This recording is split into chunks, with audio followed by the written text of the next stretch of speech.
Bagaimana pemerintahan Prabowo harus merespons tuntutan rakyat 17+8?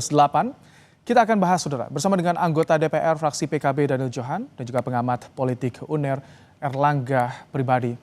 Selamat malam, Bapak-Bapak. Malam, Bang. Baik. Mas Daniel, tuntutan Ya, bertajuk 17+8 deadline besok akan dijawab dengan solusi? ya tentu kita berterima kasih ya, karena masukan ini benar-benar menjadi bukan hanya berterima kasih, tetapi sebagai vitamin yang memperkuat DPR untuk terus menyuarakan. Jadi eh, pimpinan DPR juga sudah bertemu, selain tentu kita akan melakukan reformasi di dalam institusi DPR, tetapi juga kita akan bersama rakyat terus memperjuangkan 17 termasuk ya 17 meskipun tidak terbatas 17+8 memang yang menjadi tuntutan yang juga sudah diserahkan oleh seluruh elemen masyarakat, mahasiswa, masyarakat buruh yang sudah diterima oleh DPR tadi hari ini. Ini Jadi konkretnya gimana nanti, Mas Daniel? Apakah masih sebatas retorika atau akan dalam bentuk misalkan aturan hitam di atas putih menjadi jelas, clear, atau rumusan kebijakan misalnya, Mas Daniel? pasti ini karena gini, beberapa tuntutan itu sudah clear dilakukan ya, sehingga tuntutan-tuntutan yang lain itu yang pertama adalah akan menjadi pegangan DPR oleh seluruh fraksi yang akan didelegasikan ke seluruh anggota di komisi-komisi terkait. Hmm. Nah, itulah menjadi pegangan kami karena tuntutan ini bisa berjalan bukan hanya oleh DPR, tetapi yang juga sangat penting adalah meyakini agar eksekutif bisa menjalankan. Ya. Oke. Sehingga makanya tuntutan ini menjadi sangat penting bukan hanya sekedar mewujudkan apa yang menjadi aspirasi masyarakat, tetapi yang lebih makro lagi adalah kita harus memulihkan kembali, memperkuat kembali proses trias politika dalam demokrasi kita ya, Oke. sehingga kekuatan eksekutif, kekuatan yudikatif dan legislatif itu harus berjalan seimbang karena itu akan membuat memastikan kesejahteraan dan kepentingan rakyat itu bisa terwujud. Kalau ada kepincangan, nah itu yang menjadi masalah nanti. Oke, Mas Erlangga, ada jawaban dari DPR, eksekutif juga sebagian sudah menjawab. Ini sudah menjadi solusi bagi yang disuarakan rakyat di 17+8. Iya, kalau saya pikir bahwa pertama-tama harus dilihat tuntutan 17 dan 8 yang dikumandangkan oleh menjadi bagian aspirasi rakyat ini sudah benar-benar merangkum secara konkret, secara detail tentang apa yang menjadi keresahan dan kehendak masyarakat kita, rakyat kita. Nah, dalam konteks ini tentu meskipun tadi dari anggota dewan ya, Bang Daniel Johan sudah mengatakan bahwa sudah dilaksanakan beberapa di antaranya, tapi tetap bahwa rakyat harus terus memantau, harus melakukan kontrol terkait dengan terselenggaranya berbagai macam tuntutan-tuntutan yang dijanjikan atau dikatakan sudah akan dilaksanakan.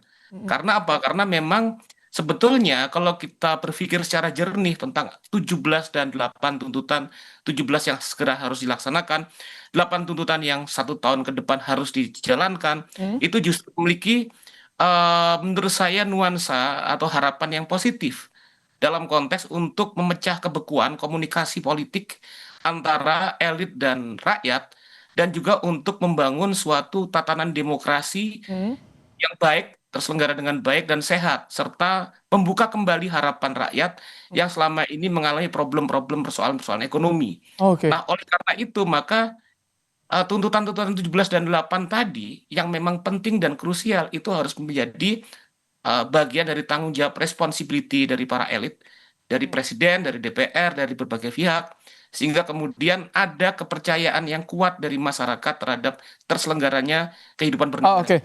Mas Erlangga, kalau misalkan dirunut dari pangkal persoalan, menurut Anda kebijakan mana yang paling memiliki andil menjadi pangkal persoalan adanya gelombang unjuk rasa di akhir Agustus kemarin? Dan ini Kalau perlu saya dibenahi. kalau saya melihat pangkal persoalan itu ada 3 hal. Pertama itu terkait dengan persoalan ekonomi, beratnya kondisi keekonomi, dan kemudian yang kedua terkait dengan keresahan tentang bagaimana beberapa tahun terakhir telah terjadi regresi demokrasi, pelemahan demokrasi. Dan ketiga juga persoalan tentang bagaimana hubungan-hubungan relasi antara masyarakat, rakyat, dan elit politik, Mm-mm. di mana elit dipandang oleh masyarakat ketika kondisi kehidupan ekonomi sedang susah, Oke. tapi perilaku dan tindakan elit tidak mencerminkan bela rasa terhadap kesulitan yang dihadapi oleh rakyat. Oke. Tiga hal tersebut yang menjadi akar pemicu sehingga kemudian terjadi ledakan-ledakan sosial dalam konteks yang terjadi saat ini. Oke, ada 3 hal yang menjadi pemicu Bang Daniel soal ekonomi, kemudian juga pelemahan demokrasi dan relasi rakyat dan juga pejabatnya. Karena ini yang disorot juga kemarin sebetulnya bagaimana sikap partai politik terhadap anggota DPR yang dinilai tidak etis. Bagaimana Anda melihat solusinya seperti apa nih harusnya Bang Daniel dari DPR?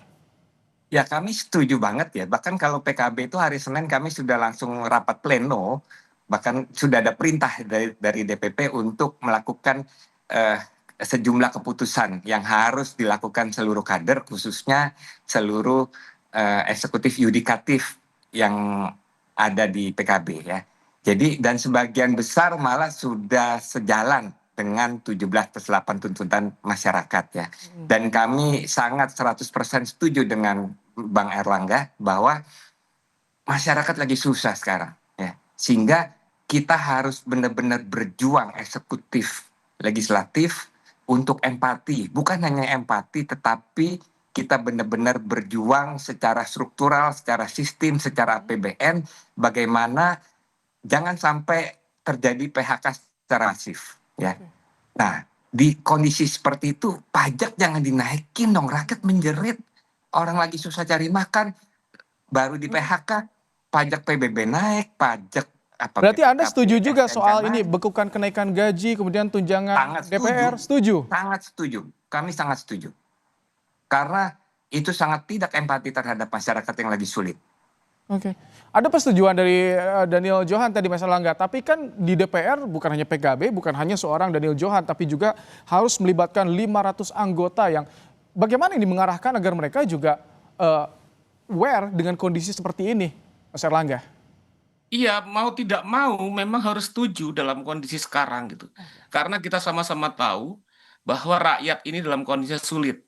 Kalau misalnya kita lihat misalnya data selama 5 tahun terakhir, itu menunjukkan data dari 2019 sampai 2024 terjadi pelemahan dan turunnya angka kelas menengah kita. Jadi turunnya itu sampai 9 juta jiwa lebih. Dari 157 sampai kemudian dari 57 sampai sekitar 47-48 juta. Nah, itu kan menunjukkan bagaimana kemudian kondisi kesejahteraan dari rakyat kita sebetulnya tidak baik sekarang.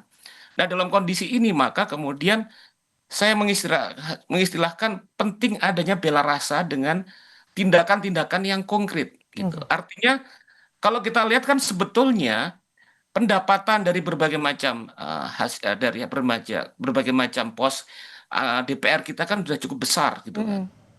Nah, artinya saya pikir gitu bahwa pemangkasan itu yang memang harus dan kalau perlu bahkan berani untuk memotong dana ataupun pendapatan dari DPR untuk menunjukkan komitmen tersebut. Kenapa ini penting? Karena agar rakyat itu tidak merasa sulit sendirian, tidak merasa kondisinya sedang dilemahkan secara ekonomi sendirian. Ada satu kesamaan, ada ekspresi bahwa kita sama-sama sedang menghadapi kondisi yang tidak baik, yang sulit.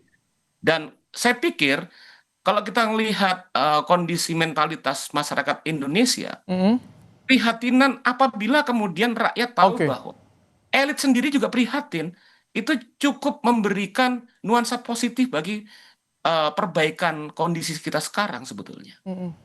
Oke. Tadi dipaparkan oleh Erlangga bagaimana Mas Daniel persoalan ketenagakerjaan, ekonomi lah ini yang begitu disorot. Tapi dari DPR, dari PKB pendukung pemerintah, kebijakan mana sih yang sebetulnya harus segera dibenahi agar persoalan ini bisa segera selesai dan menjawab keresahan publik, Mas Daniel?